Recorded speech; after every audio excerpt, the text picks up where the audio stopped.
So we'll call the meeting to order and we'll ask Cheryl to call the roll of attendees. Thank you. All right, Sky White, Rick Fernandez, I'm here. Hoyt Prindle, Here. David Bailey, Vivian Handy, Stephen Hollenkamp, I'm here. Nicole Rice, Christina Costa, Yes, I'm here. Letitia Walker, Artie Fryer, Bill Roberts, Here. Don Skelton Jr., Jeff Lucas, Cliff Reese, I'm here. Lou Prida, Camila Soto, Terrence Trott, I'm here. Amy Espinosa. She's here. I'm trying to let her in. Yeah, we can't move her in. I just unmuted her. Okay. She called in.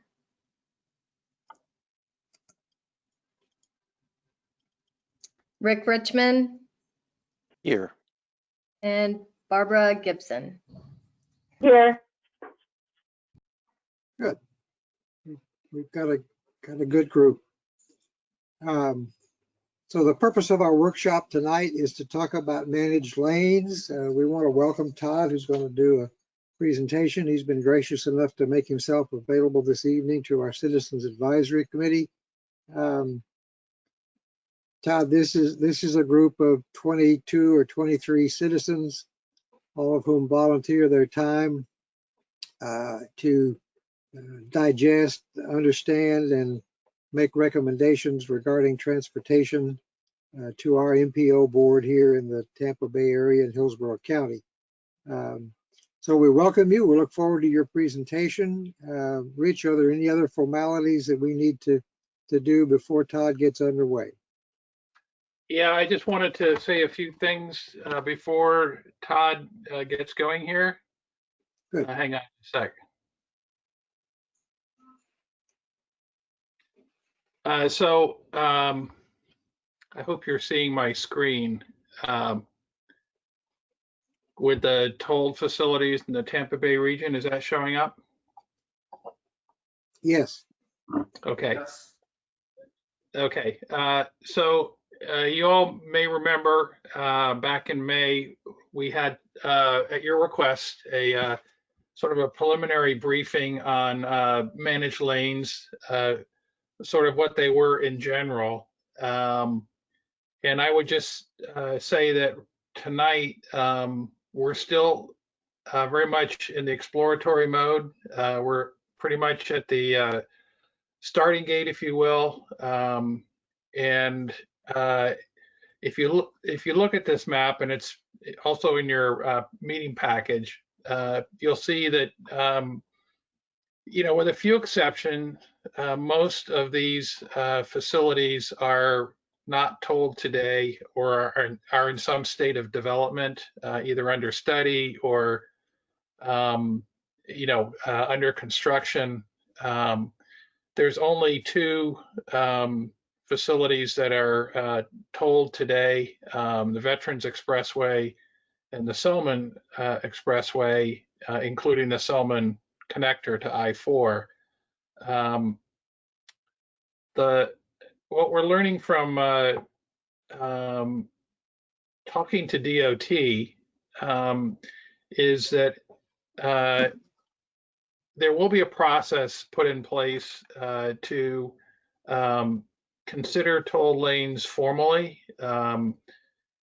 in terms of actual formal rulemaking process, but it'll be several years before anything else actually materializes. If it materializes, it may be at least until the latter half of this decade before anything new materializes in the way of tolled express lanes.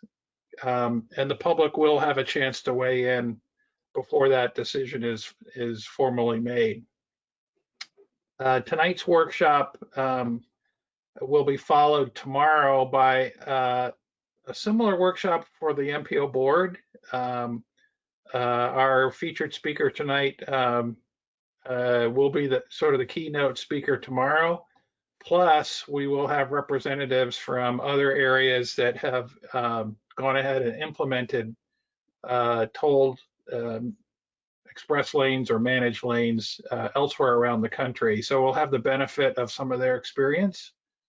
And then if you haven't gotten enough by then,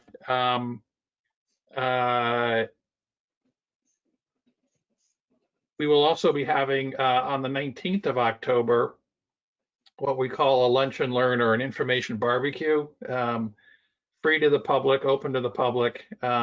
It's virtual like everything else is these days.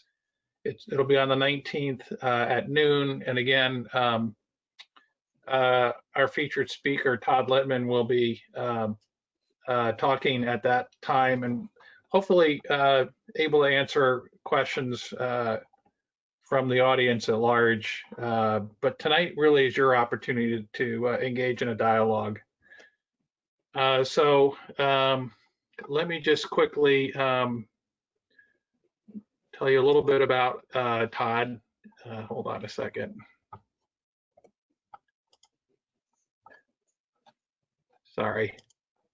So Todd is the executive director of the Victoria Transport Policy Institute, which is based in Vancouver, Canada, British Columbia, and has a vast amount of experience with transportation and economic policy and decision making. And I won't steal his thunder. I'll just say welcome, and we're very glad to have him attending virtually all the way from Vancouver. So, Mr. Chairman, that's all I wanted to say at the outset. And without further ado, I guess the floor is yours, Todd. Okay, thank you very much. Greetings from British Columbia. So could I have my slideshow? Sure. So yeah, I'm looking forward to working with you. I'm very aware that I'm an outsider, so I do not pretend to understand the details of the issues that you're dealing with in the Tampa Bay area. My role is to, I hope, is to help stimulate some dialogue and provide some guidance on how to frame these issues. And I'm looking forward to getting feedback on what I present. Now, I am not seeing my slideshow. Are you?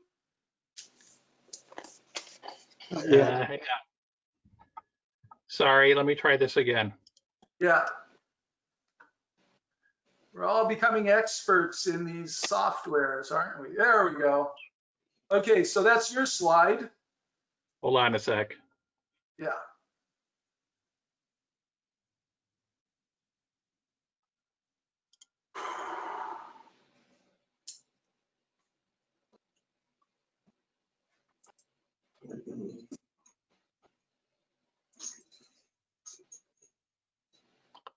Sorry, let me try this one more time.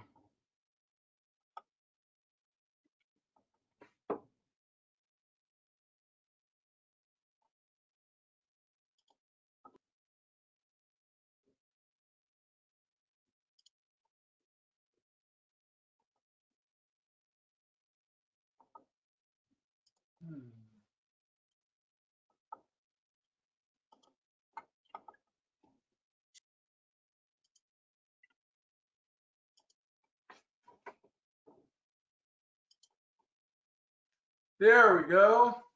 Now you want to get to the first slide. There you go. All right, let me see if I can Yeah. start the subtitles and go. Okay.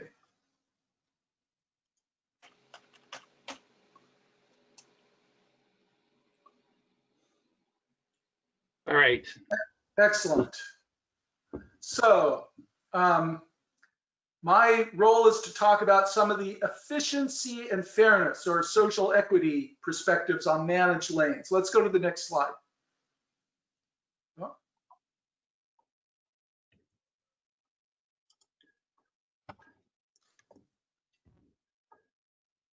right, Yeah, are you you should seeing? be able to- You probably can just use your down arrow to have the slides proceed. Okay, so here's what we're going to talk about. Public roads are a very valuable and scarce resource, and we're going to explore how they should be managed to maximize efficiency and fairness. Next slide. There we go. Most people assume that that roads are financed through user fees, and so it's motorists' right to have free roads. But in fact, if you look at U.S. federal data, and I suspect the pattern would be similar in Florida, about half of total roadway costs are financed through general taxes that everybody pays regardless of how much they drive. And you could overlay this with some other perspectives.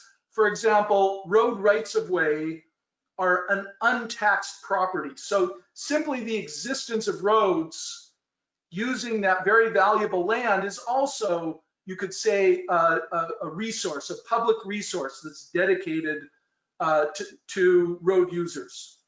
So, okay, back to that slide, the one with the graph, the pie chart. I'm sorry. Let me try this one more time. No worries. There you go. Okay, so why don't you do an up, push your up arrow button, and that should bring us to the previous slide. There you go. Okay, so the question really, part of the question is how your community is going to finance roads. Are you going to continue to use public or general taxes on roads, or are you going to use user fees? And from many perspectives, user fees are more efficient and equitable. You could say that they ensure that users get what they pay for and pay for what they get. And user fees, they give travelers an incentive to limit their driving to trips that are high priority or high value. So let's go to the next slide and see what that means. So down arrow should do it for you. So of course, motorists dislike paying tolls, but unpriced roads are not really free. Travelers either pay with time or money. Paying with money is more equitable and it generates revenue. So high occupancy toll lanes allow motorists to avoid congestion for urgent trips if they're willing to pay a premium. You know, everybody likes things that are free, except when it comes to water. Has anybody in Florida ever bought a bottle of water? Sure. You're paying a premium for higher quality water. High occupancy toll lanes, they allow motorists to pay a premium for a higher quality travel experience. Efficient pricing is really the only way to reduce traffic congestion in the long term. So when people say they oppose road tolls or what I call decongestion pricing, they're saying that they would prefer to have traffic congestion. Next slide.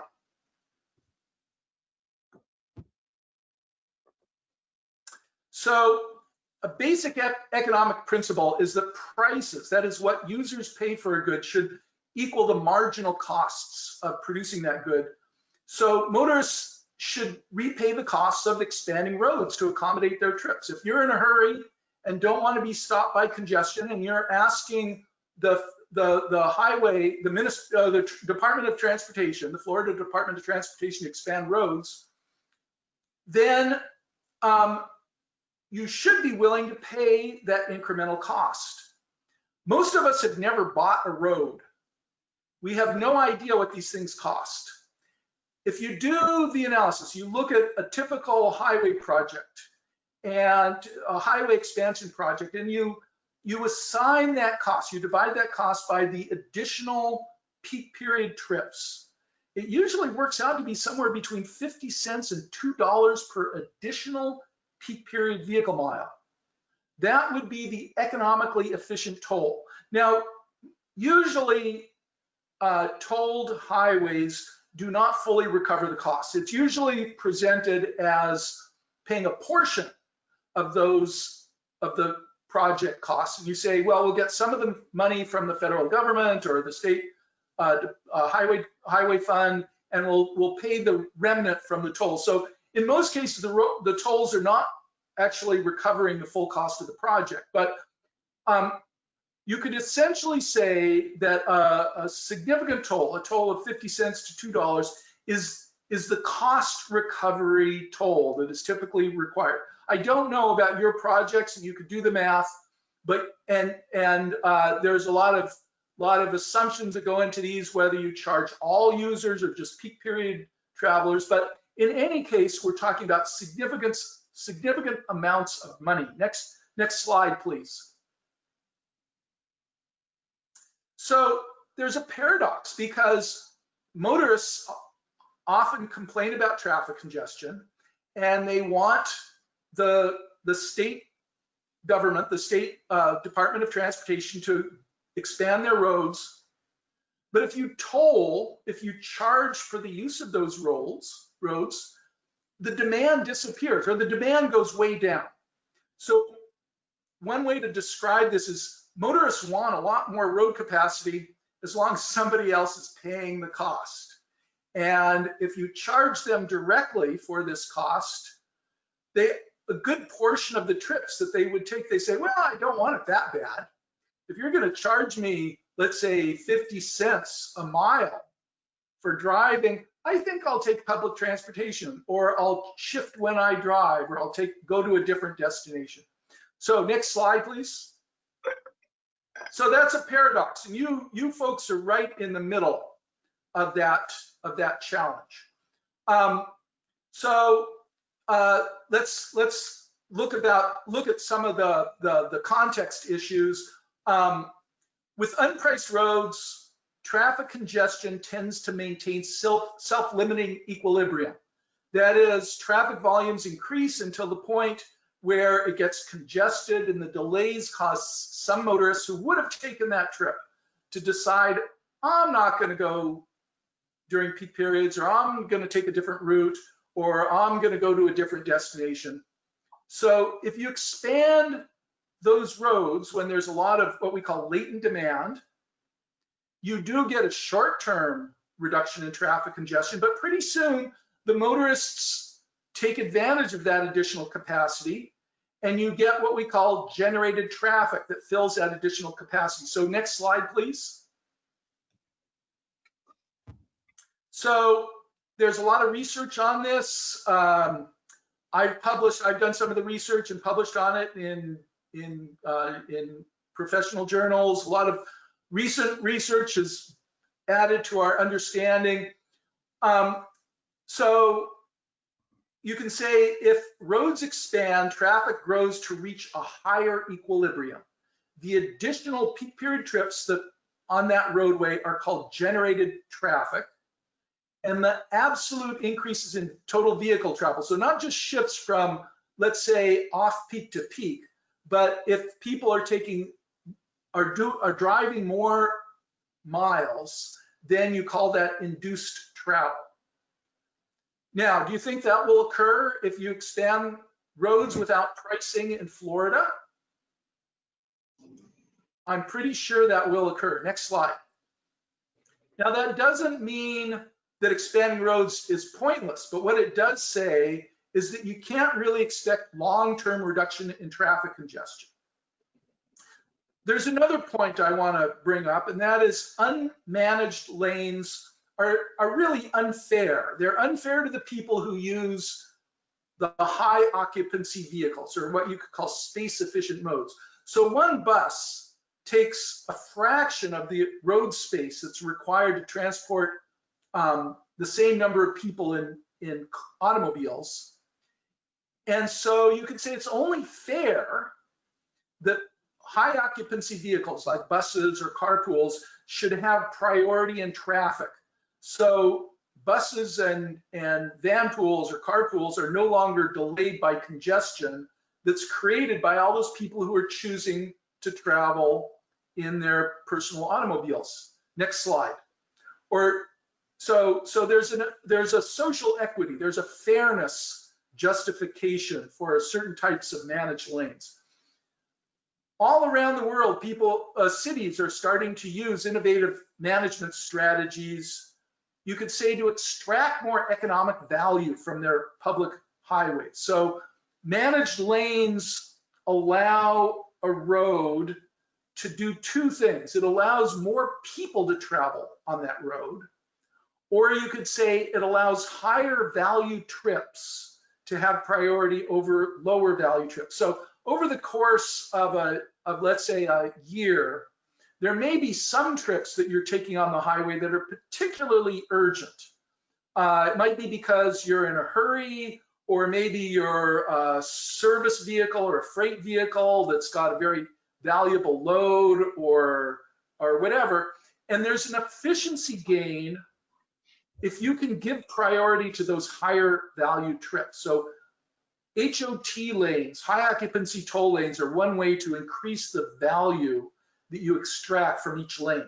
Next slide. And as I mentioned, there's a fairness issue here.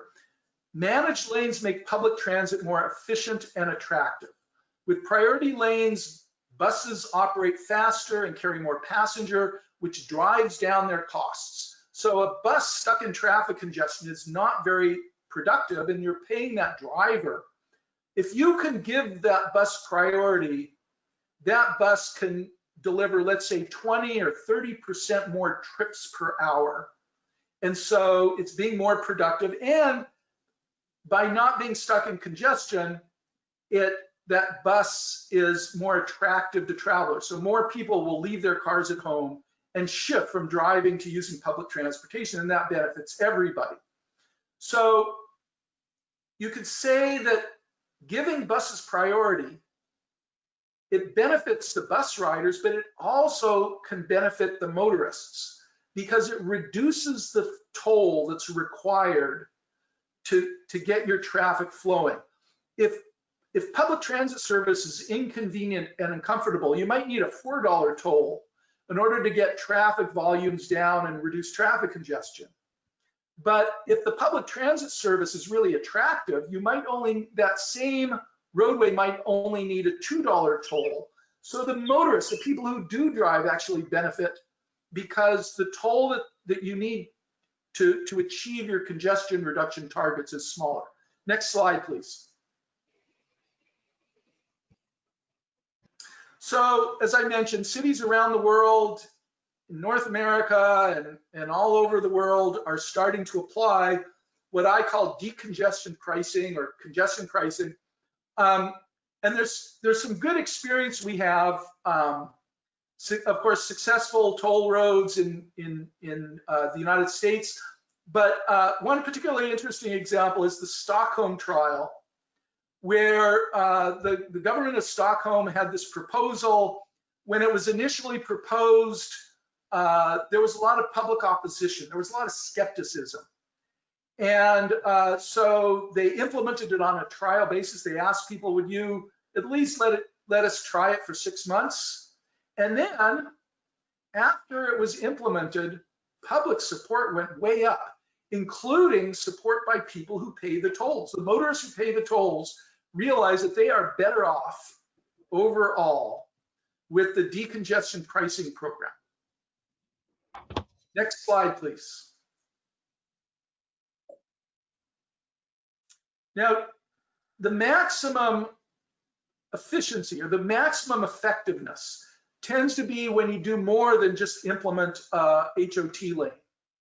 There are a number of other complementary strategies that you want to have in place to make it really effective, to attract people who have a car So they'll choose to leave their car at home and shift modes for some trips. So you want the combination of high occupancy toll lanes, efficient pricing, so higher rates during peak periods. You want public transit service improvements, and you want transportation demand management incentives, such as commute trip reduction programs and parking cash out, that encourages those people to shift modes. Next slide, please.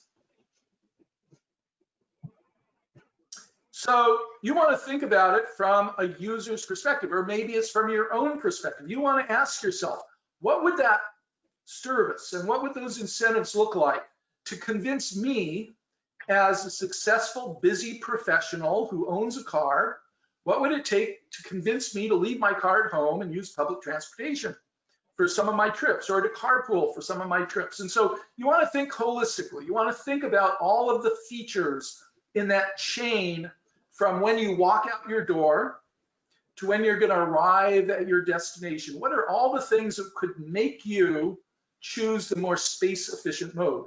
Next slide, please. And we do have some good success stories. There are examples from cities like Vancouver and Seattle, and of course the international experience, where we really have seen a combination of HOT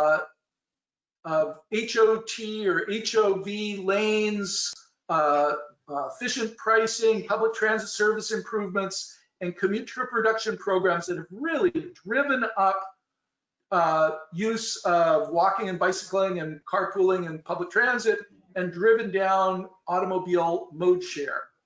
And if you want, we could go into more detail about some of these examples, but let's go on to the next slide. So you folks, that is, you board members, are going to be in the hot seat.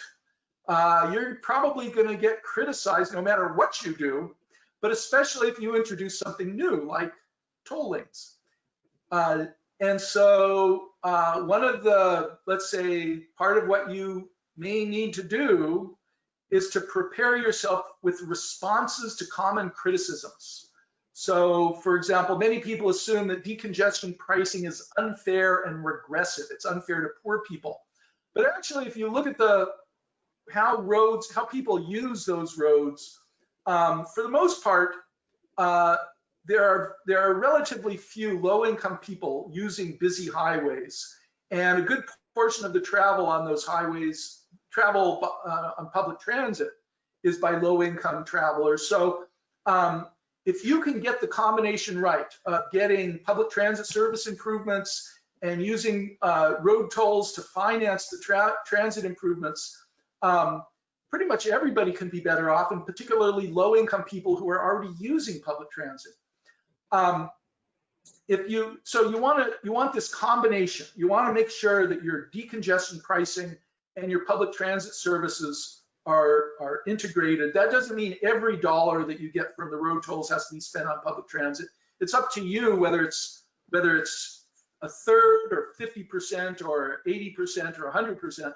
But the basic concept that you're using road tolls to improve affordable modes can pretty much ensure that it's going to help poor people and disadvantaged populations overall. You can also do things like provide a certain number of free trips or discounted trips to low-income households. So, for example, if somebody needs to get to a hospital, or if a low-income household has an urgent trip, that they can take advantage of a few of these trips every year. That's another component of what way that you can address some of the criticisms. Next slide, please. So I'm going to end with some questions for you that hopefully will stimulate discussion. A basic planning principle is that individual short-term decisions should support your strategic long-term goals. So one of the starting points is really what you could call your goal or your vision or your problem statement, and ask, what is it your region is really trying to achieve? What is it that you would like to have in place, let's say, a decade in the future? And then how can managed lanes help achieve these goals? And And I want to emphasize this point that managed lanes should be considered just part of an integrated package. If you want to be successful, you don't want to present managed lanes as a standalone item. You want to put together a package of what you could call carrots and sticks. Okay, next slide, which is really my closing. It's just a list of some of my publications that deal with some of these issues. So if you want more information, you can visit our website. I hope we can now go into some discussion. Okay, Todd, thank you very much. A lot of good thoughts in there. I think this would be a good time to open up for questions or comments. I can't see everybody on the screen, so I'll try to recognize people, or Rich can recognize them along with me. I see Mr. Fernandez's hand is up. Rick, go ahead. Hey, Todd, can you hear me all right? Very well. All right, well, thank you for being here, and I'm somewhat envious of your position in Vancouver. It's a beautiful place. I hope to get back there again soon. You made one comment that just stood out to me, and I put it up in the chat as well, about the connection between toll revenue and transit improvements.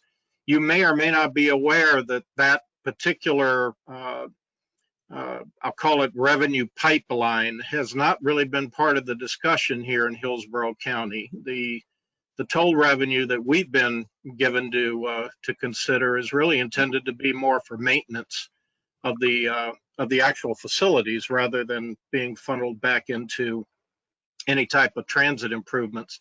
So while I fully anticipate that could be changed, it really isn't part of the discussion here now. Do you have any thoughts on that, or perhaps you've encountered that in some other jurisdictions?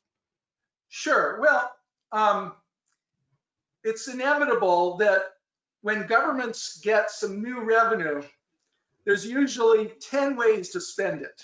And that's what politics is really all about, right? Or you could say policymaking is really about figuring out how you're going to distribute this very valuable thing, this resource called money.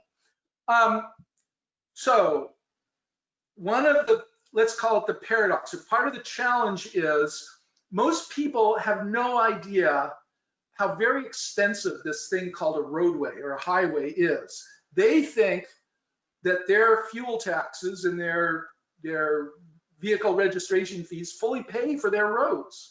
And so it's a shock to most people to be told that there's actually, even if you start charging tolls in Tampa Bay, that there's still a shortage of revenue, that toll that they're paying is not so large that it's giving governments huge additional revenue. So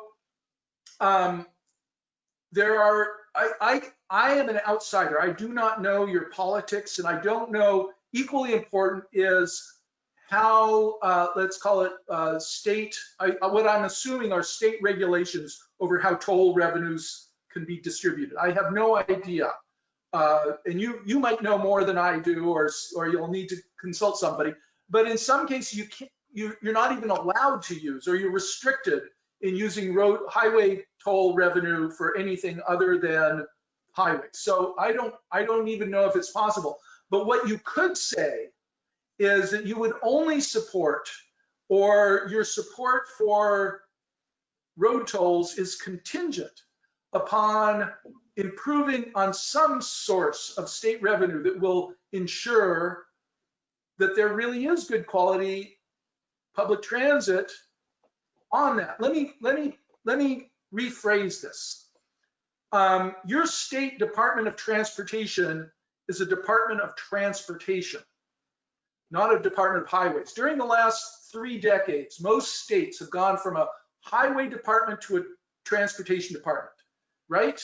Does that happen in Florida? No. Yeah, Florida DOT. No? It has in name. Okay, but it's Name still only.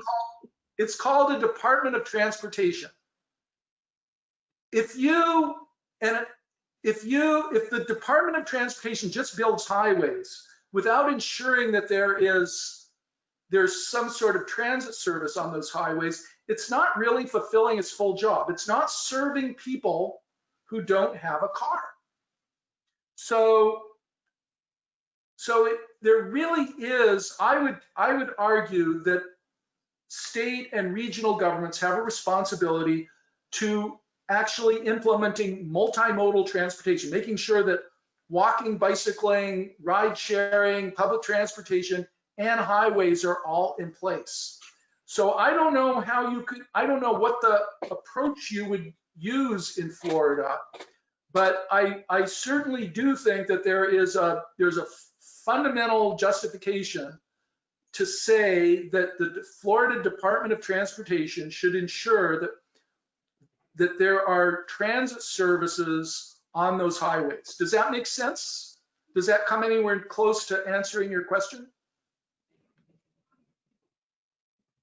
Got it. If you can hear me again, I asked the question. This is Rick.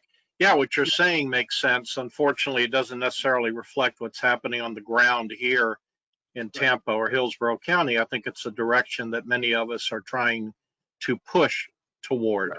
But clearly, our Department of Transportation is still very much focused on roads, highways, and interstates, and at least in my opinion, will occasionally give us a nod to help us with some transit-oriented type of projects, like a trolley or a streetcar, for instance, which is one of the areas they're helping us with now.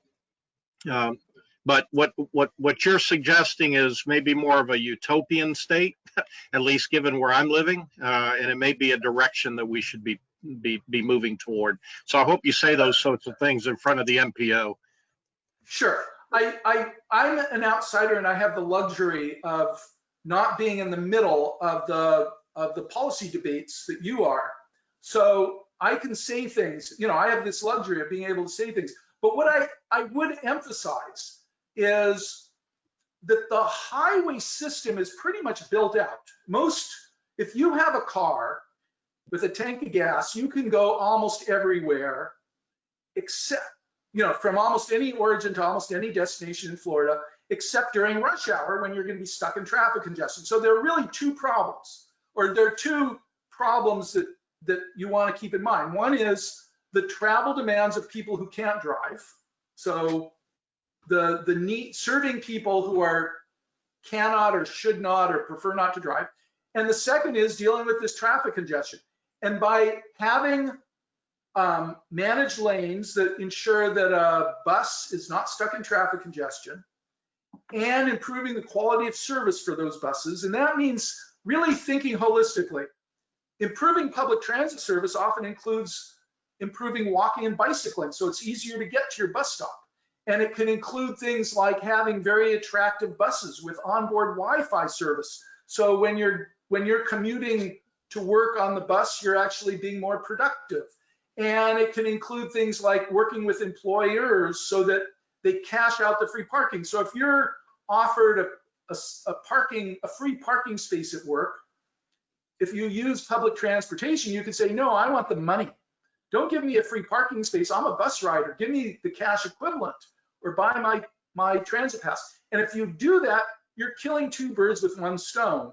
You are improving travel for non-drivers, and you're creating you're convincing more people who could drive, more of the discretionary travelers, to leave their car at home or leave their car at the park and ride lot and use public transportation. And so those people who do drive are now better off. There's less traffic congestion.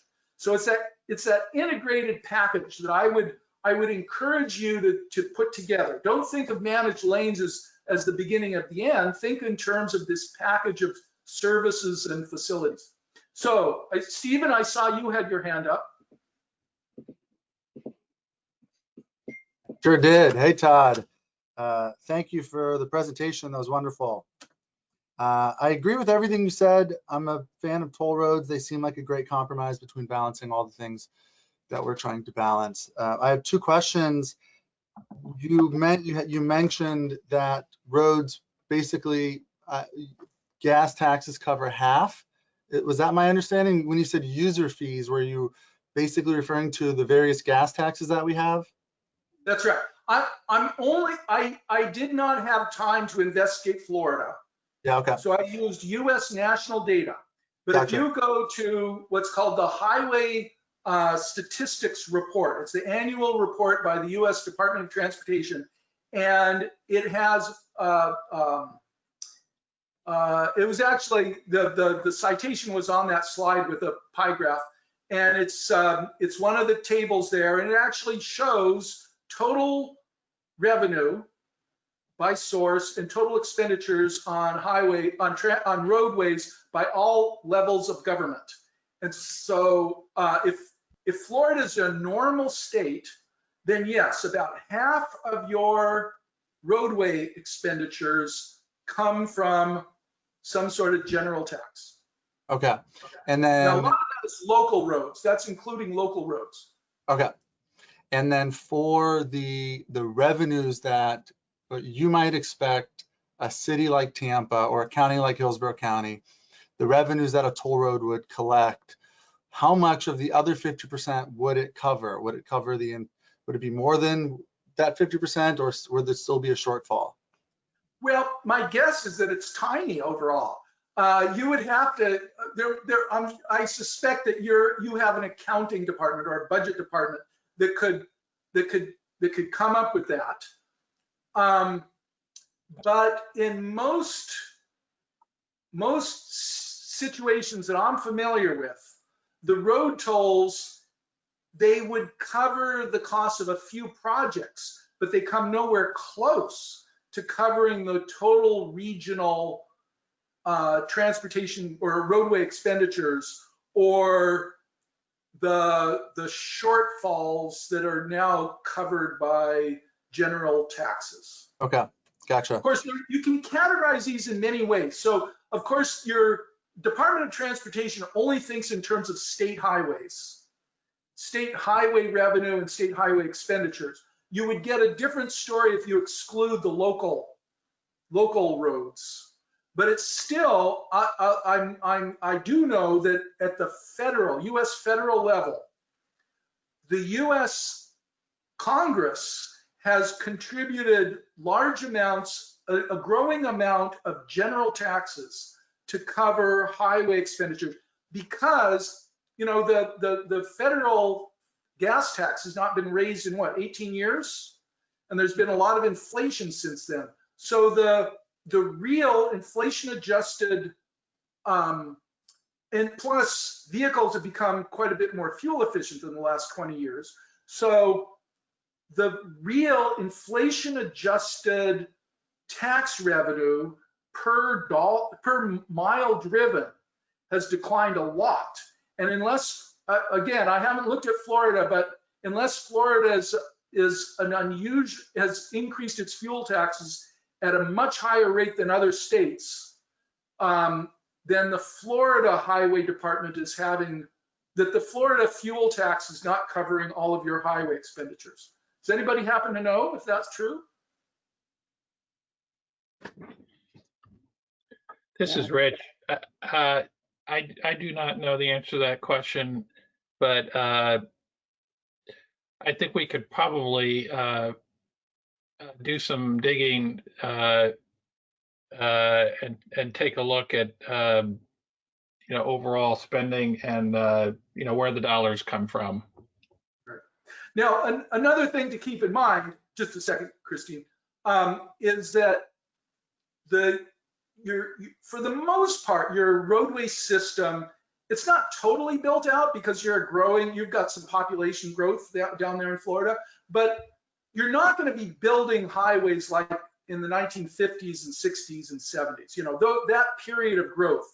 Now, you're going to be focusing your transportation agencies are going to be focusing mainly on maintaining what you've got with a few roadway expansions. There's a pretty good case for saying that fuel taxes should go for maintenance, but the expansion should be paid for by that small subset of the population that is going to drive during those peak periods, that is requiring the roadway to be expanded.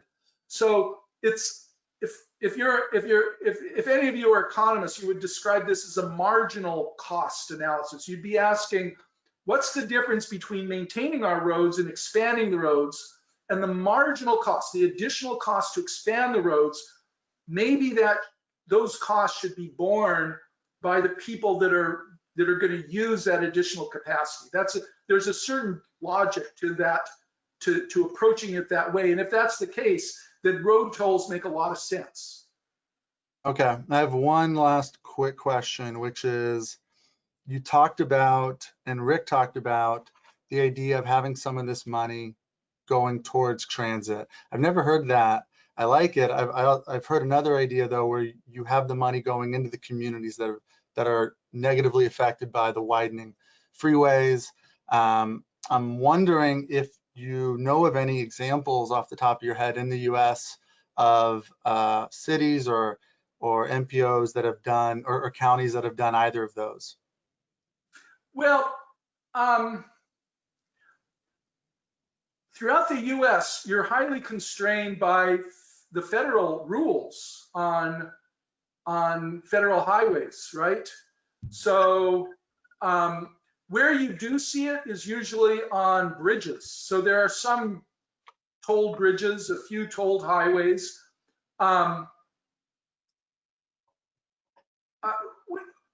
We'd have to, for the most part, I think the only comparable situation I can think of is the New York Port Authority, which I think does use quite a bit of toll revenue, partly for public transit. And now New York, as you might have been following, New York has a proposal to toll surface streets, and that revenue would be used for public transit improvements. So there are some examples, but I don't think any is quite the same as this. I think you would need to look at the federal highway law. As I recall,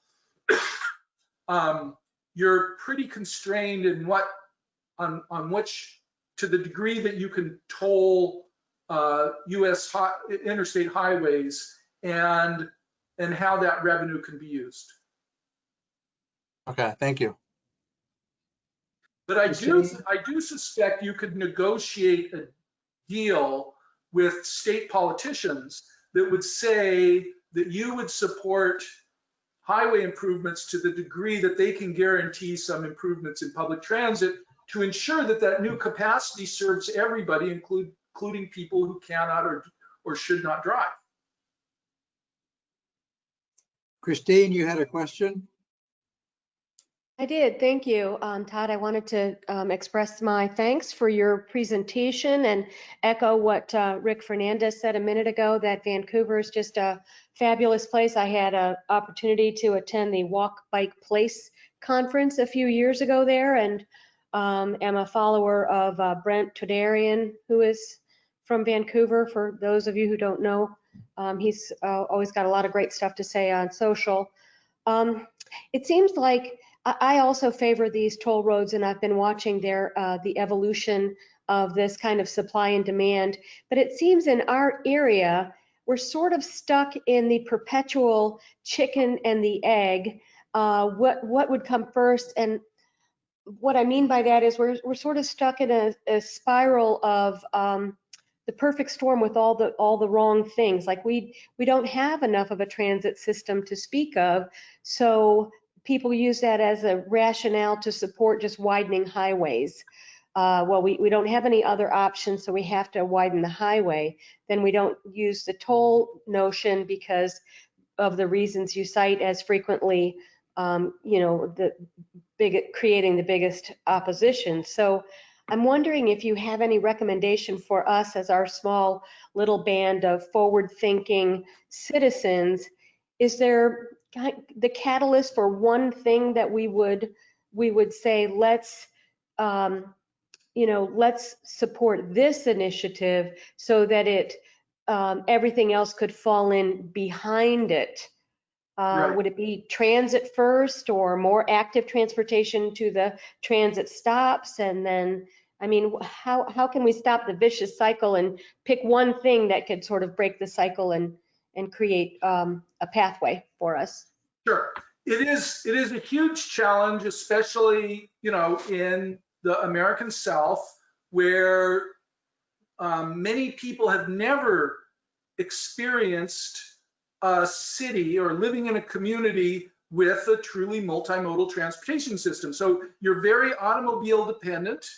I can show you the statistics, you know, and it's certainly not just the US South. There are plenty of places in Canada that are very automobile dependent and all places, but there does seem to be a particularly strong degree of automobile dependency in places like Florida. And there are many, I think there are many arguments to say, there are many ways that you can come to the same conclusion, which is that now is the time to start implementing more multimodal planning. We're not saying everybody's going to give up their cars altogether, but if you survey people and you ask people, compared with the amount of driving you're doing, would you rather be spending more time driving or less time driving? Would you rather be driving more annual miles or relying less on cars and relying more on walking and bicycling and public transit and telework? And most people I know say that at the margin, they would prefer to be driving less. And so then you ask, well, what would it look like? One of the ways I break it down, I think the best way to do this analysis, the multimodal analysis, is ask, how much is your government spending per capita on different modes of transportation? And if you're a normal community, you're spending about $1,000 a year per capita on highways, and you're spending about $50 a year on public transportation, and you're spending about $20 a year on pedestrian and bicycle facilities. Your government is requiring businesses to provide 2 to 6 parking spaces per automobile, and that's a huge hidden subsidy for cars. And so you could frame this in terms of preparing for the future, preparing for your future self. So if in the future you want to drive less and rely more on walking and bicycling and public transit, now's the time to start putting those things into place. And there's a bunch of tools. There's a whole bunch of technical tools that your local traffic engineers can use to measure the quality of things like, what's the quality of walking? What's the quality of bicycling? What's the quality of public transit? And then you could set some goals. You could say, we want public transit service to be at least a level of service C, or maybe try and get up to B in our region, so that we're trying to raise that quality of service. Okay, so let's get Nicole, and then we can get back if I didn't fully cover it, but Nicole's been raising her hand for a while. And I can't hear you. I think you might be on mute, Nicole. I apologize. I couldn't figure out how to raise my hand on There you go. on this platform. Todd, that's a great presentation. However, I'd like to just point out 2 things in it. If you were to look and do research in regards to Tampa Bay and look at it, the scope of the largest metro areas in this country, we rank at the very bottom when it comes to dollars spent not just on real transit. We have one of the worst bus systems. We have the list goes on and on. Highest pedestrian deaths, on and on and on and on. You would be mortified. However, the 2 projects that have been pushed politically here, and we have multiple agencies, unlike in Canada, where we throw around the powers to be between 5 at least agencies to make determinations on what happens in areas. And 2 things in your presentation that will be highly manipulated by FDOT and the powers to be is you did a demonstration showing how buses, transport more people, obviously, which would make sense in one vehicle. But first and foremost, we have no infrastructure covering the first mile and the last mile. So that bus doesn't matter if you're putting 50 people on it, because when they get to where they're going, they can't get around. So our big project here is bus rapid transit and utilizing the interstates that cut right through the urban core and then expanding those into it's a giant mess where they're adding more and more lanes that are tolled, where we're gonna have just expansions, double deckers. I mean, it's just a nightmare. And that's the priority. And they're gonna be toll lanes and there's gonna be bus rapid transit lanes that no one's going to use. And we never focus here financially on the first mile and the last mile. And it's manipulated constantly. So while those toll lanes do function in certain circumstances, instead here, what it has been politically is a fight over expanding right back through urban core neighborhoods, dividing neighborhoods further, creating more induced demand on these highways, and nothing is happening in regards to real projects. So I just want you to know that when you said those two things, you basically gave them the two pieces of intel they wanted out of this presentation. Buses are great, they move a lot more people, throw them on the highway, and toll roads are wonderful. And that's all we have. We have nothing to support that system. And and it's infuriating because I live here and I've been to many, I travel all the time, and I'm just like, well, I mean, Todd's right. You go to Vancouver, you go anywhere, these are subsidizing things. So it's like, in order for us to have like even a real conversation, we need to really look at the state of our system here, which is embarrassing, quite frankly. Sure. Well, unfortunately, I can't totally solve the problem, but maybe I can give some guidance as to some of the ways to approach this. So for the last 120 years, transportation planning has assumed that faster is better. So the vast majority of transportation investments for the last 50 years, 120 years, has been oriented to help people travel faster with wider roads and highways and things like that. And the slow modes, it is far easier to spend $1 to increase vehicle travel speeds than it is to spend $1 improving walking and bicycling conditions or creating walkable neighborhoods. So there are a whole bunch of other components of this, what we call smart growth, where you're ensuring that people who want to live in a walkable neighborhood have that opportunity. So half of the equation are the facilities, making sure that neighborhoods have good sidewalks and bike lanes and bicycle parking. But the other half is figuring out where you're building more housing, especially affordable housing. Okay, I get that. I spend my time struggling with these issues. However, you are working within an existing planning framework.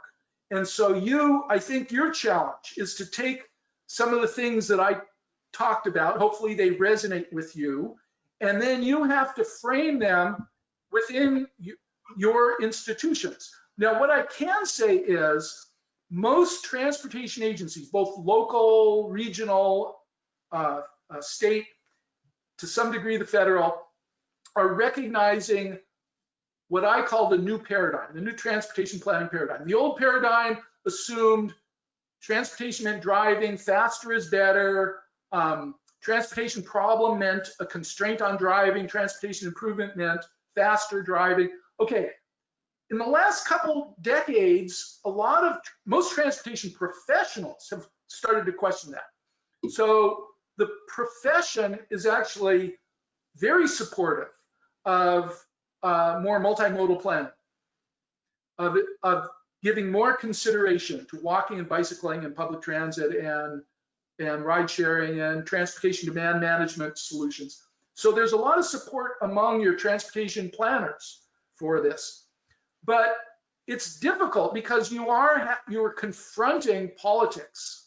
The politics, in other words, the resistance is not within the agencies so much as at the political level that continues to make more funding available. It's much easier for a transportation professional to spend $100 million widening a highway than to spend $100 million improving sidewalks and bike lanes and putting in bus lanes.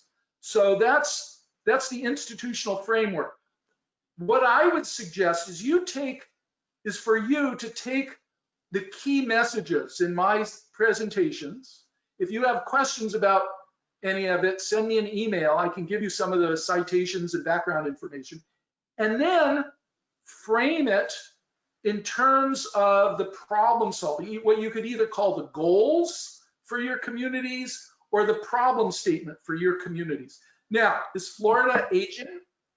Are people getting older in Florida?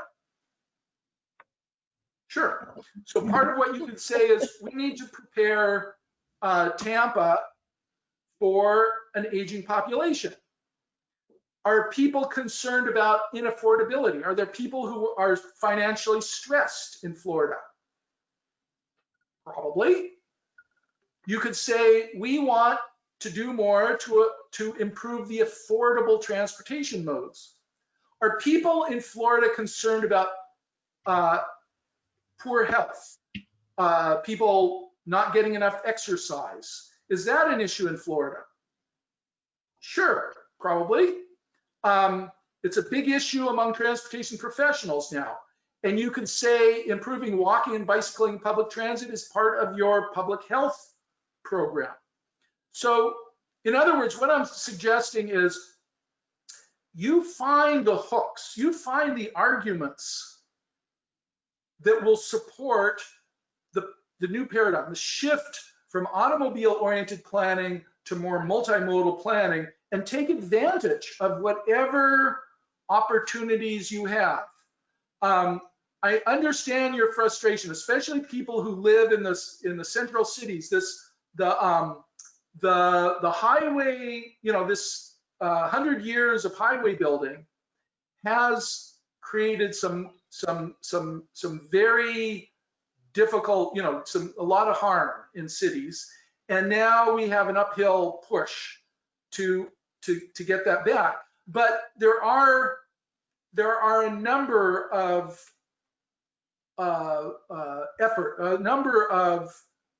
initiatives within the profession to do this. So I hope that some of what I presented can support what you're trying to do. Does that help, Nicole? Well, I mean, not really, but you are correct. If we were not dealing with the level of the web that we have here, where unfortunately our own MPO cannot truly even make decisions about what happens. Cities cannot make real decisions about what happens. We have oversight agencies that are rolled into us from the state, and we have mandates that pretty much put FDOT at the top of these stakeholders. And so citizens are not stakeholders in the Tampa Bay Regional Plan, and then they've pushed, multiple counties together to make sure we're all working together. And I'm like, if we can't even get people across town on a bus, we do not need to incorporate more areas of Florida. And so what we have is we have a systematic social justice issue in regards to how power has been stripped from the state level. And if it were my personal opinion, I would dismantle FDOT. And unfortunately, that is not something that is an option because of the DOT. I think it is a very serious problem here. And the arguments that you made, if I were not somebody who just spent and wasted, I've literally wasted more than 6 years of my life as a hairdresser, learning as much as I can about transit and transportation and all these things that you're listing that should just make common sense. And these are the fights that we've made. And they go in here, out here, and we just keep expanding and adding tools, expanding and adding tools, expansion, expansion, expansion. That's all we do here. And we never, ever focus on real I'm an outsider, so I can't. I know. And I'm like, come here, or let me come to Vancouver with you. I used to go there as a kid all the time. What I can say is that there is a broad shift, a paradigm shift within the transportation professionals, among transportation professionals, toward more multimodal planning.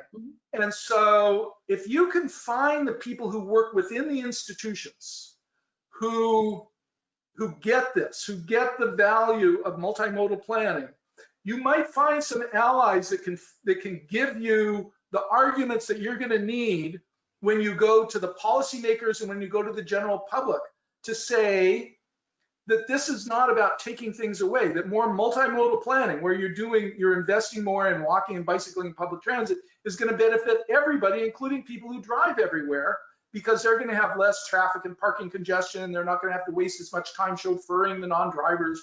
So I think there are some ways that you can work within the system, but you know, I can't tell you what that will look like. But there were a couple other hands. Hort, you want to be recognized? Yes, thank you, Mr. Chairman. I have a few questions that I took note of, and thank you, Todd, for doing this presentation. I think one of the things that you will see is that many of us on this committee feel very repressed because in this state we're governed by the Flat Earth Society, essentially. And for those of us in cities, the theme in this state has very much been a theme of preemption and taking away local control. And so just understand that if I get fired up or Nikki gets fired up, it's not really directed at you. It's just more of this just seems to happen at every meeting with our frustration comes flowing out. So a couple things I wanted to ask, and I tend to do a little bit different than everybody else, and that I'm more against toll roads than they are, not from a conceptual place, but as others have touched on, from an applicability place, because rather than work on providing a fully built out transit system and then using the tolls to help pay for that and then encourage people to take public transit, we really just seem to add toll after toll after toll without a further growth strategy. So a couple of the things I wanted to ask about, you had a list of freeway managed lane projects up there. So just for clarification for the group, would you agree with me that in order for managed lanes to fully work efficiently, there has to be no cap on pricing?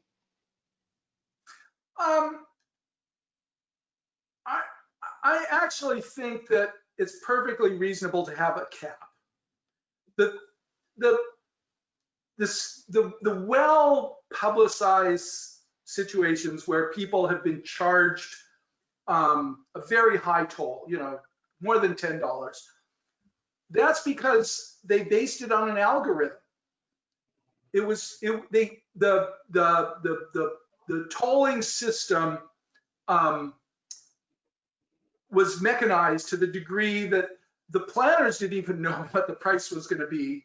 And occasionally you get these circumstances that drive the price up, and the machine came up with this toll. And personally, I don't think that's necessary, and I think the optics look bad. The point is, let's say you're waking up in the morning and you're trying to decide how to get to work. And if you knew what the toll was going to be, then you could make a rational decision. If you get in your car and you start driving toward the bridge or the highway, and then it announces what that toll is going to be, that's kind of unfair to you.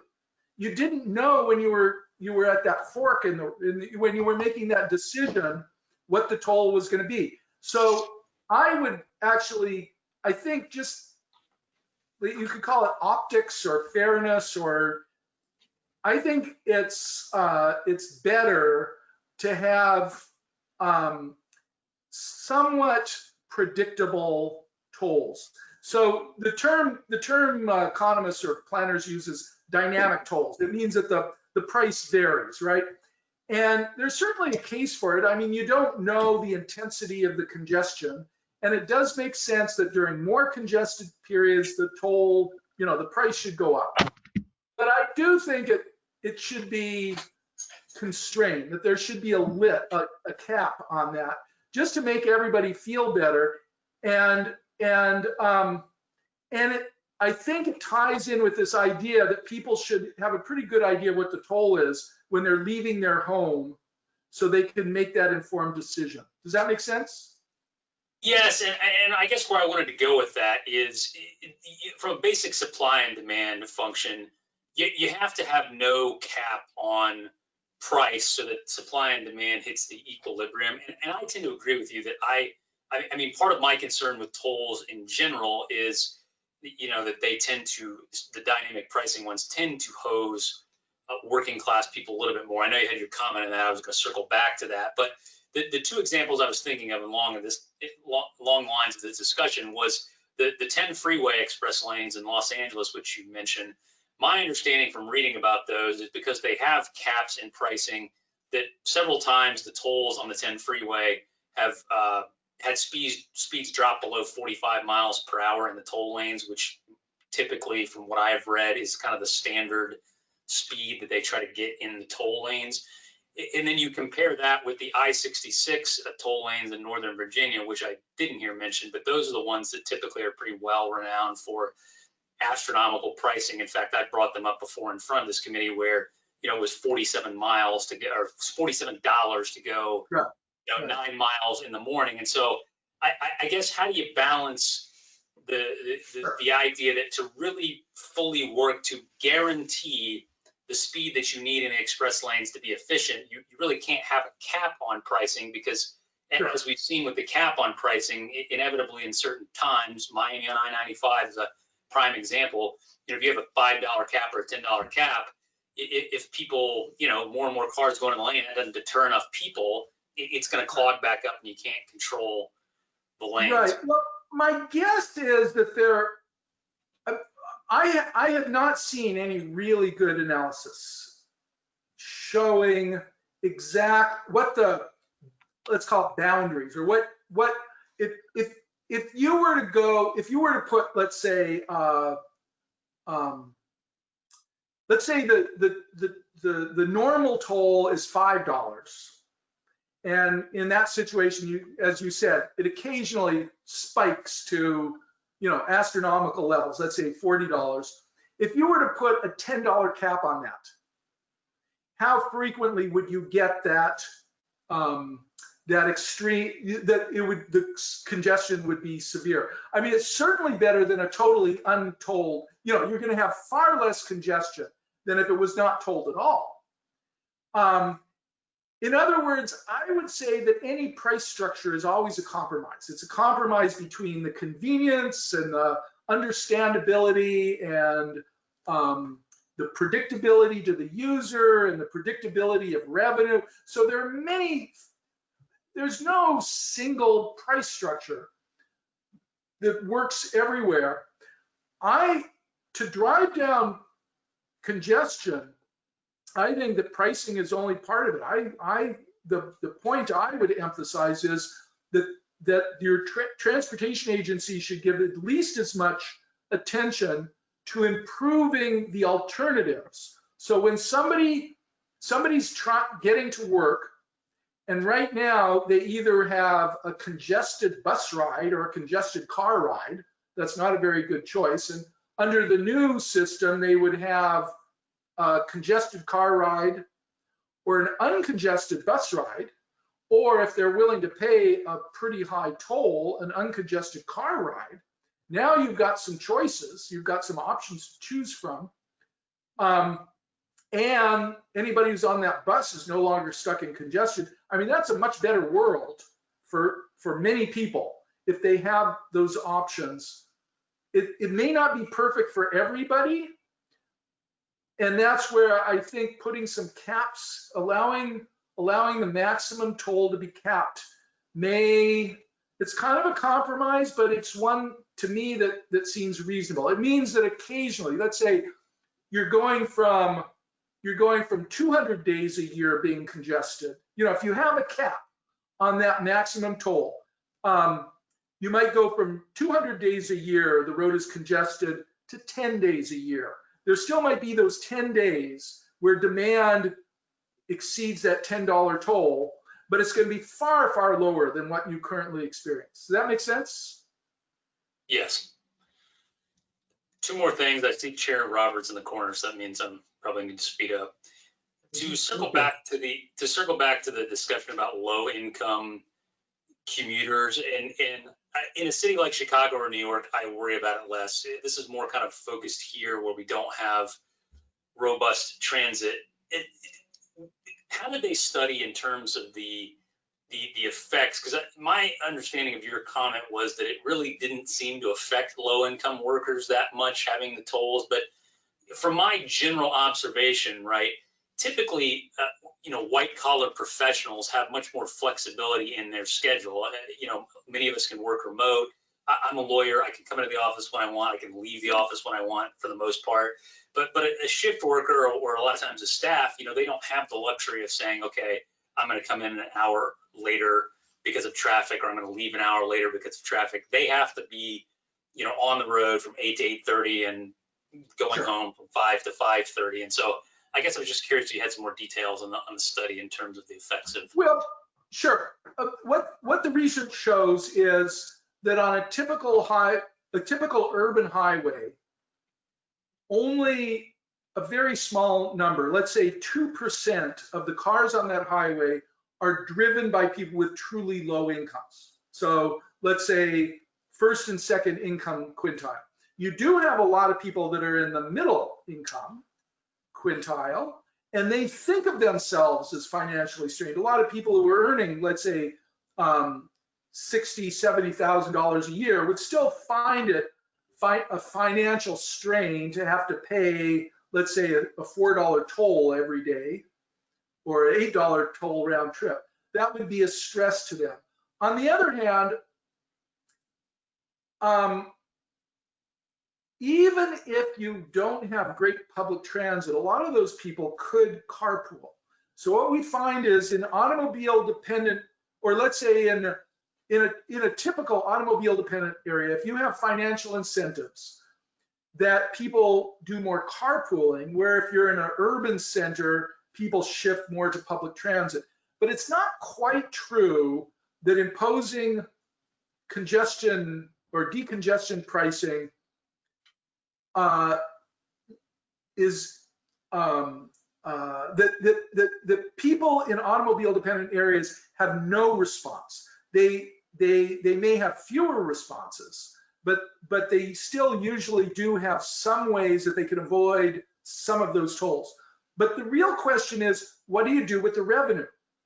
So yes, tolls are regressive. So, somebody who earns, let's say a $5 toll represents more income for somebody who's working, who earns $15 an hour than for somebody who's earning $45 an hour. But compared with other ways to finance highways, the road toll is probably less regressive. It's relatively progressive than to use, let's say, general taxes, property taxes, or sales taxes, because low-income people do pay those taxes are regressive to low-income people too.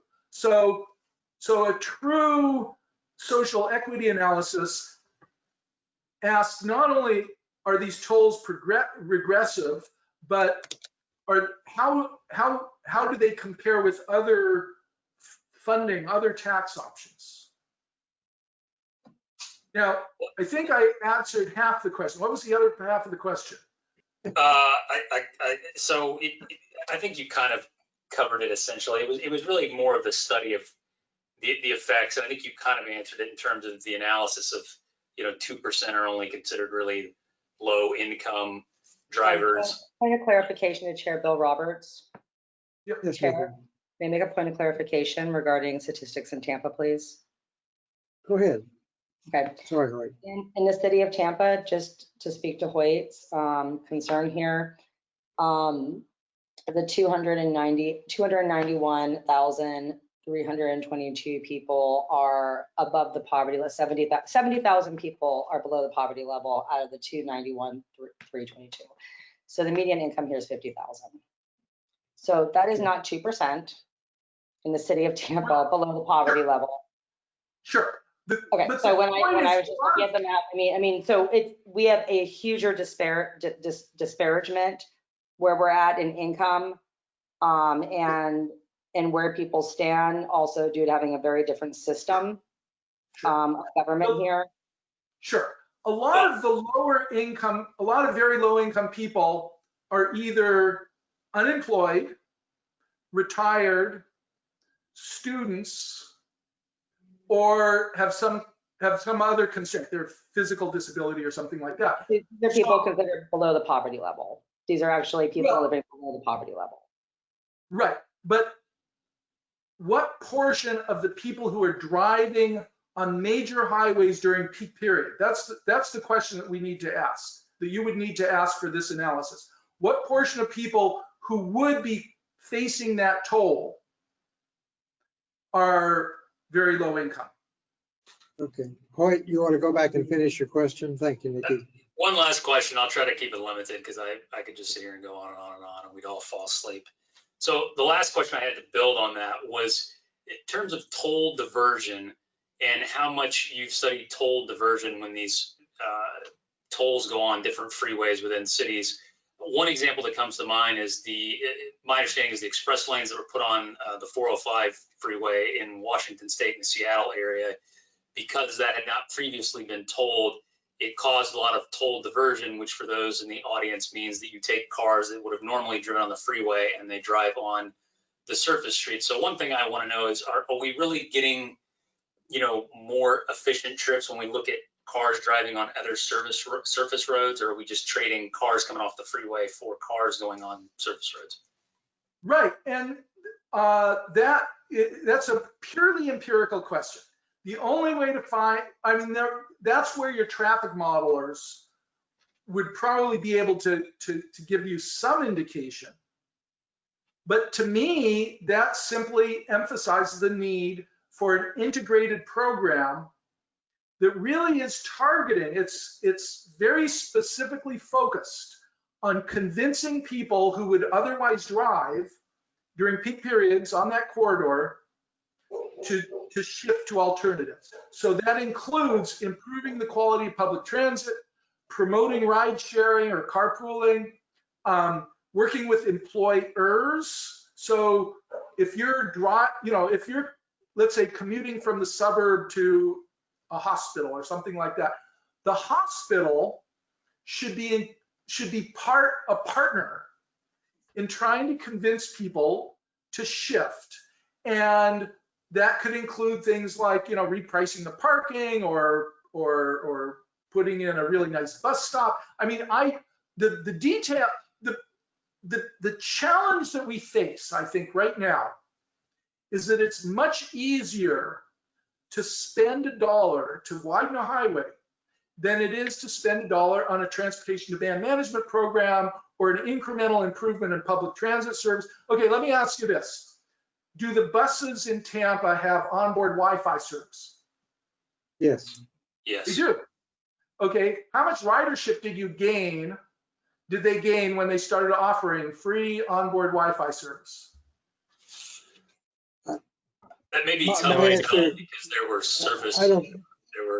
service changes kind of at the same time because they had some funding issues. Well, we've heard in other communities, we've seen 5–10% gains simply because there are a bunch of people, especially young people, who would rather be sitting there staring at their mobile phones than driving their car. That's a very small example, but this is where I think we need to look at it from the user's perspective. What would it really affect people's travel behavior?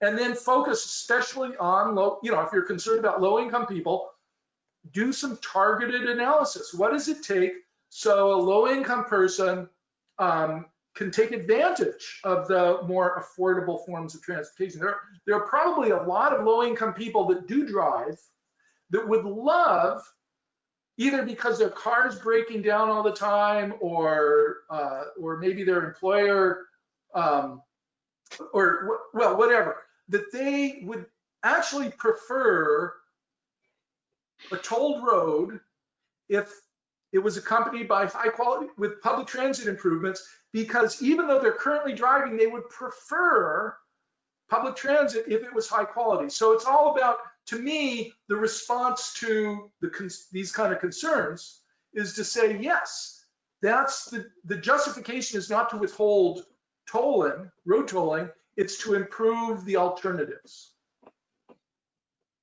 All right, well, I appreciate you answering my questions, Todd, and certainly that last bit that you had in terms of emphasizing the need for holistic approaches, that tolls, without those holistic approaches are not particularly efficient. I certainly beg of you to emphasize at tomorrow's meeting. So Sure.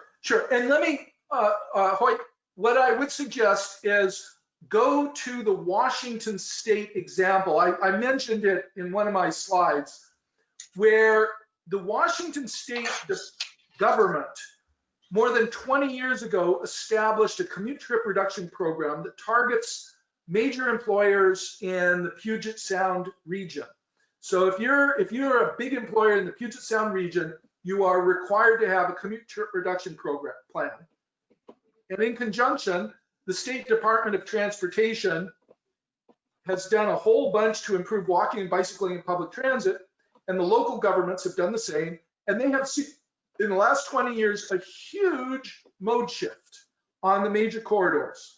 So proof of concept, there are places in North America, in the United States, where they have demonstrated that an integrated program that includes, and they didn't even, although they do have road tolls, it's nowhere, it's not, it's a very limited system. It's not a fully developed system. But so most of the mode shift was not because the road tolls, it's the combination of commute trip reduction programs and public transit improvements. great. Well, certainly, like I said, we're trying to get the folks in Tallahassee to see that the Earth is round continues to be a challenge. So I appreciate it, Todd. Thanks. And I don't see any other hands, but I have a question for you, Todd. You mentioned buses carry more people than cars, obviously. There is a pending plan here in the Tampa Bay area. It's a multi-county plan to implement a bus rapid transit system that would operate on the interstate highway system. So my question is, do you know of any similar experiences, or do you have any examples of where a bus rapid transit system operates in a managed toll lane, and what effect that may or may not have on individual cars, or whether it contributes to the backup and hence higher tolls? Comment? Well,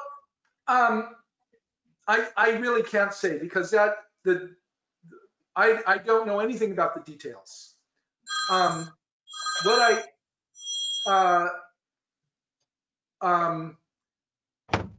The BRT, the bus rapid transit systems that I'm most familiar with are on surface streets, and they're designed to, they're basically arterials with bus lanes. Those I can demonstrate are very effective. Because the buses are no longer stuck in congestion, they operate more efficiently. Bus lanes on highways are more, they have a very specific role. That is, they're only, how do I describe it?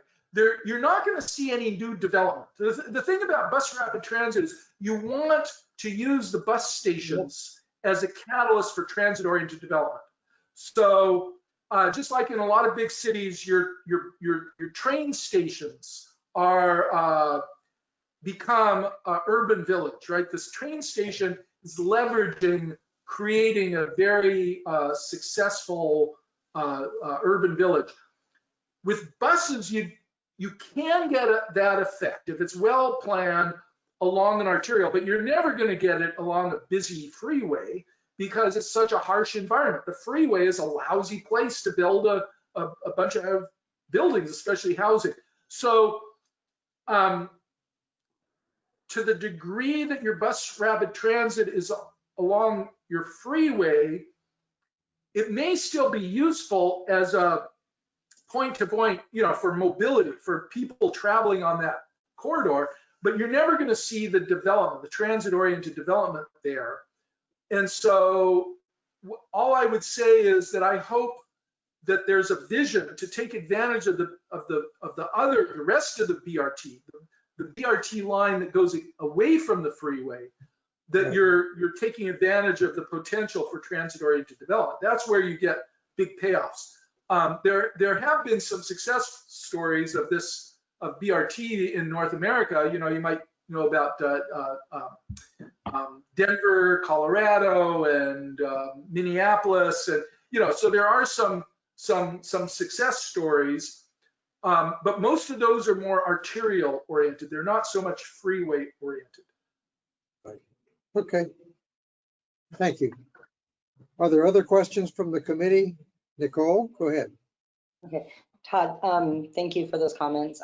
That's essentially what we've been trying to say for the last couple of years, is the push has just been put it on the highway, and these people that are county over will go to the next county, and it's just gonna be great. And this is, you are speaking tomorrow with the MPO, correct? Is that correct? This is where we voted to put our money. This is where we're dumping our priority, instead of really looking at first creating arterial road BRT. And really what I think it is a ploy to put the extra lane up there, so then it becomes a toll lane, and then we can expand the highway to make that better. So it would be very imperative to share that information with the voting committee tomorrow, because no matter how many ways they package this, they seem to think this BRT on the highway with no first mile, no last mile, and the worst bus systems in the entire country is a great way to spend our money. Yeah, well, sure. Again, I don't know the details, and so I'm not going to make any judgment about how you guys are doing. It's going to be up to you to take the information that I shared and frame it. I'm certainly not going to be against bus rapid transit or bus lanes on highways. What I would say is that the full benefits, the really big benefits that you get with transit-oriented development require very specific conditions, and you could start asking, are there opportunities in Tampa for true transit-oriented development, creating urban villages where you don't need to own a car, because most of what you need on a let's say most of the services and activities that you need are within walking and bicycling conditions, and when you do need to go to another neighborhood or another region, you've got that frequent bus service, and you could start. And there's a whole bunch of literature on how to optimize BRT. But would you say it's doing it backwards when you start out putting it from a county to a county with nothing on the roads to get it's imperative to have that arterial system there first. And BRT is great as an arterial system. So that's the big issue that we're facing here. And I hope that you can maybe frame that in a way where it's clear, because it's a conversation that to me makes no sense. I'm like, we're building it backwards. Right. Well, they're all pieces of a puzzle. That's right. I don't know enough to be able to make a judgment. And I probably would never say you're building it backwards. What I would say is that there are tremendous benefits to both the people who live there and other people, the whole community, if you can get this package of things called transit-oriented development fully operational. That there are health benefits and affordability benefits and environmental benefits and economic development benefits and cost savings, and everybody benefits. Okay, so what maybe you would conclude is that what the Florida Department of Transportation is proposing does not achieve that, and so you need other programs, and they would probably be more regionally or locally initiated to create that true transit-oriented development. So it would be a separate project. It would be a project other than your Florida Department of Transportation project. It would be, and also that's where you want to be partnering with your public transit agency, but also your developers. This is a great opportunity to build some bridges with your development community and ask them how they could envision transit-oriented development. One of the interesting research areas that I work on is asking, how does a household spend their dollars, and how many of those dollars stay in your community? Every time somebody buys a car and they're committing to spending $2,000 or $3,000, well, they're committing to spend $1,000 to $2,000 a year on fuel, and they're going to spend $2,000 to $5,000 a year on the vehicle. So their household has $4,000 to $6,000 less to spend on other things. Buying a car creates very few local jobs, where if you take that money and instead spend it on a nicer house or better food or going to restaurants more or healthcare, you tend to generate more jobs. So there's actually an economic development benefit to helping households spend less money on cars and less money on petroleum and more money on local goods. And if your local chamber of commerce or your local development community is smart, they should be supporting things like transit-oriented development. Do you know it? Have there been any discussions as to visioning what transit-oriented development would look like in Tampa Bay, and who could benefit from it? People come to hide their money. This is where developers come to play, and they don't have to pay to play. It's possible that would be an opportunity for you, because a lot of developers now, they like the idea of walkable neighborhoods. You know, there's a lot, the new urbanist community is very strong on that. Yeah, Rich. Just a quick couple of quick notes. Yes, there is work going on transit-oriented development surrounding the arterial bus rapid transit project that HART has going on. You know, it's not very far along, but it is a companion project to the BRT, arterial BRT on Florida, Nebraska, and Fowler Avenues. Mm-hmm. So that's one point. The other is, and before we lose any more members of our audience, I put a link into the chat box to the presentations from tomorrow's MPO meeting. So you can take a look at what's going on in some other areas of the country, notably Northern Virginia, and then LA, Los Angeles Metro Express, because I think there are some real world examples that we can reference. And if you have time, you can certainly tune in tomorrow to the MPO board meeting. Right. So and tomorrow, go on. I'm just gonna sort of make that pitch at this point. So that's it. Sure. And tomorrow there will be speakers from Los Angeles and is it Virginia? Anyway, there are people that have worked on these projects. So you'll be able to drill down deeper in some of the details that that's not my perspective. So when you're trying to understand some of these impacts, the speakers tomorrow will be able to give you a much better idea. Okay. All right, I don't see any other hands. Do you, Rich? No, I don't. Let me just check the attendees, if there are any questions here. So while he's checking, Todd, let me again thank you for making yourself available for this group. Yep. We have a pretty pretty diverse and interesting group that we work with. Well, thank you. I'll ask a quick question while we're sitting here. Okay. Have you done any studies regarding having a VMT in any of these areas, along with tolls, as a way of perhaps encouraging people to not drive as much? A VMT charge, the fee? Yeah, like just rather than have just like a traditional gas tax, have Sure. VMT and then the tolls. But I'm just curious if that has come into any of the studies you've Well, done. there's an awful lot of discussion about it. You know, starting in the 1930s, states started to apply a fuel tax as a road user charge. And it's, you know, a reasonable surrogate for how much you drive, but it's pretty imperfect, especially now with as the fleet becomes more electrified. And there's this very legitimate question.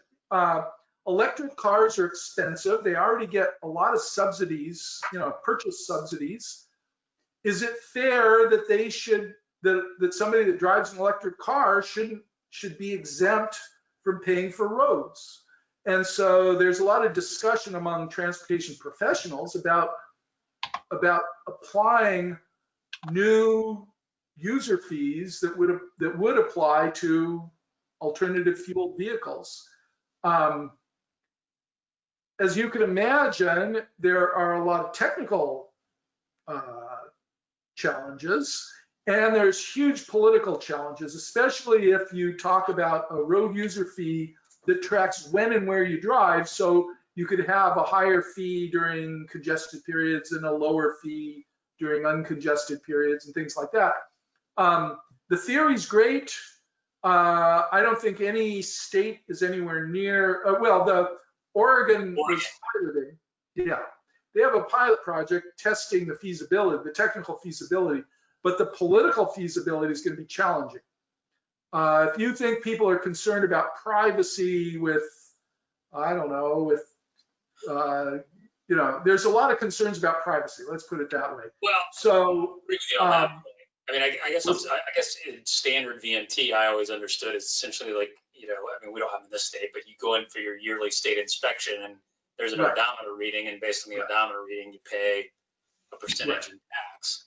Sure. So it is fully doable, and I support it, but it will be challenging. It'll probably be years before I think it's going to take this, the debate's going to be stimulated by this concern about electric vehicle users not paying a fair share of roadway costs. And so at some point, there will probably be enough political support for something like you say, but I don't see it anywhere in the foreseeable future. Yeah, the Tesla tax cheats, I'm waiting for that phrase to get tossed out. That's right. Well, it does raise this interesting debate, because, you know, somebody buys an electric car, they think they're doing their good deed for the world. You know, they are reducing air pollution. Okay, great, but they're paying about $400 less than their neighbor in fuel taxes, their neighbor who drives a gasoline car. And since at this point, for the foreseeable future, only wealthy people can afford an electric car, those subsidies are regressive. I don't have any answer. I mean, I agree with you that it would make more sense to go from to a VMT fee and maybe have some adjustable factors in there, but I'm not sure that Tampa, Florida is going to be able to lead that transition on your own. I think you will be part of a big discussion. No, I would not expect us to lead on that front, or several others, unfortunately. But Thanks, you know, you could to some degree say that road tolls are a partial step toward ensuring that even people that are driving electric vehicles are contributing to paying for roads. So there's a little bit of that issue in this discussion, but not.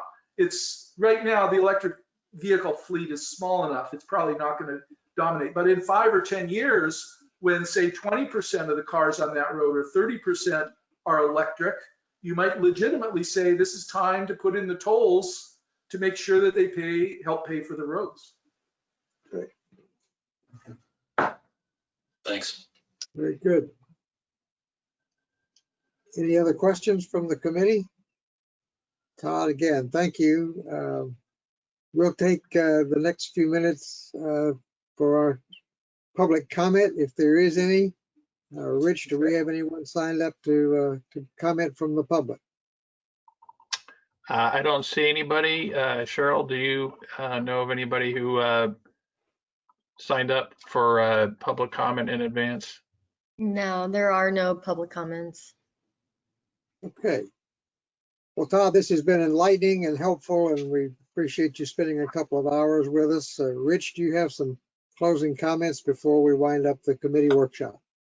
Well, just one comment about tonight's workshop, and then a question about our next meeting. So the comment is, I think it's fair to say that DOT's tolling policy as it relates to this region is still sort of in its infancy, or it hasn't really been fully fleshed out. And I think they're wrestling with a lot of the same issues that that Todd has brought up, quite honestly, which actually gives us an opportunity to maybe help shape that policy. So I'm sure we haven't heard the end of it, and we're not really looking for you all to take action at this point, but that may be something that you would want to consider at a future meeting.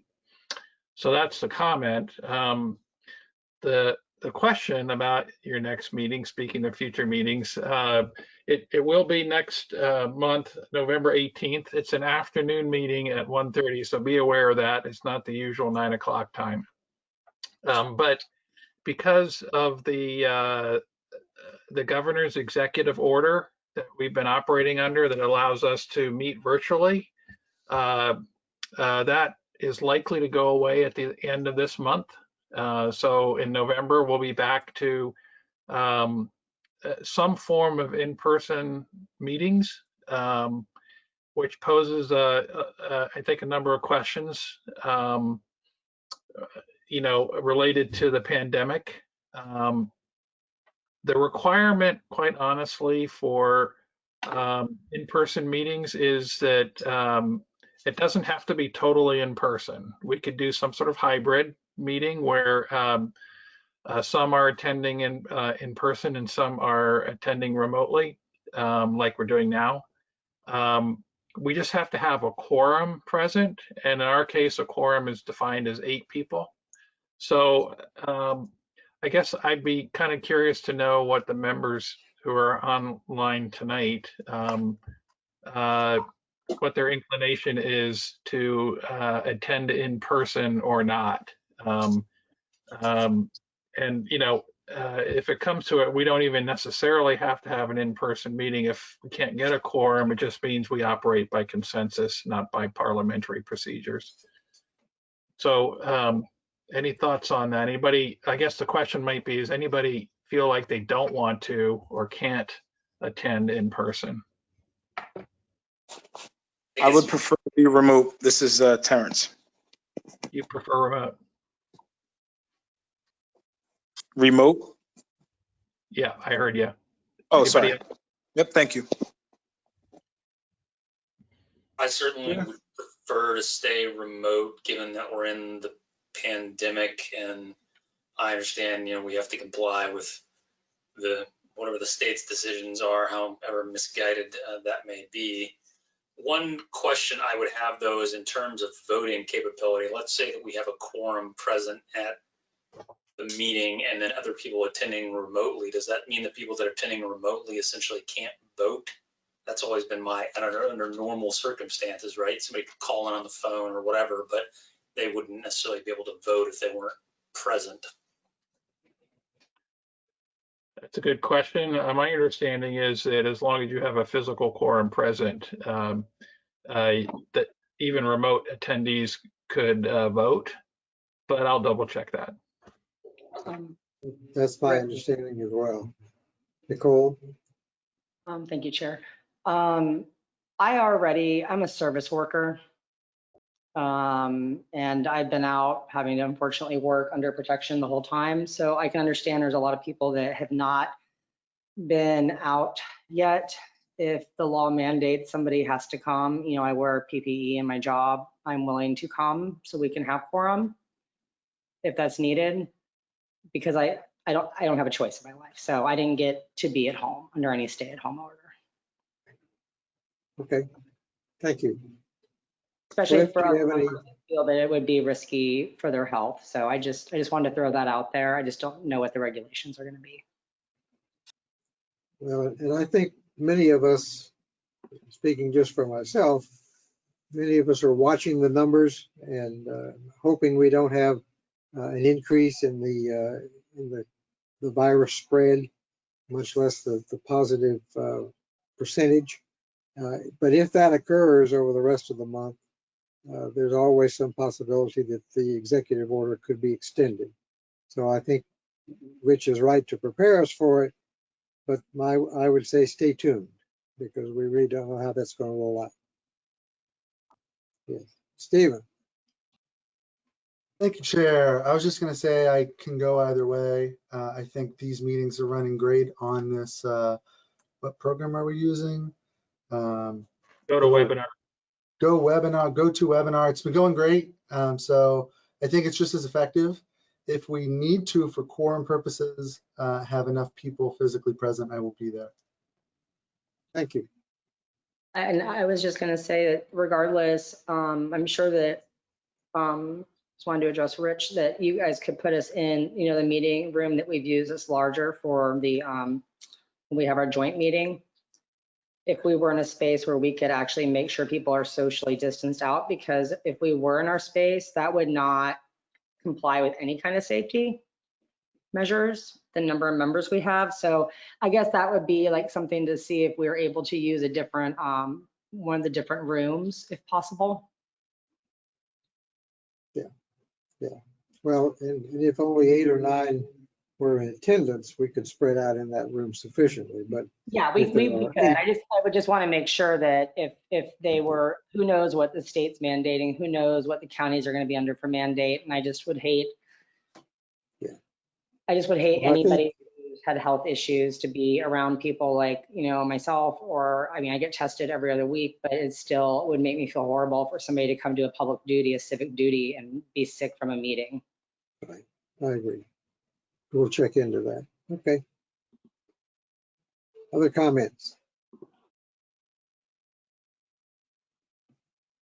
All right. Well, hearing none, Rich, I think that concludes our announcements. I think this has been very interesting. I think it's been good to have the presentation.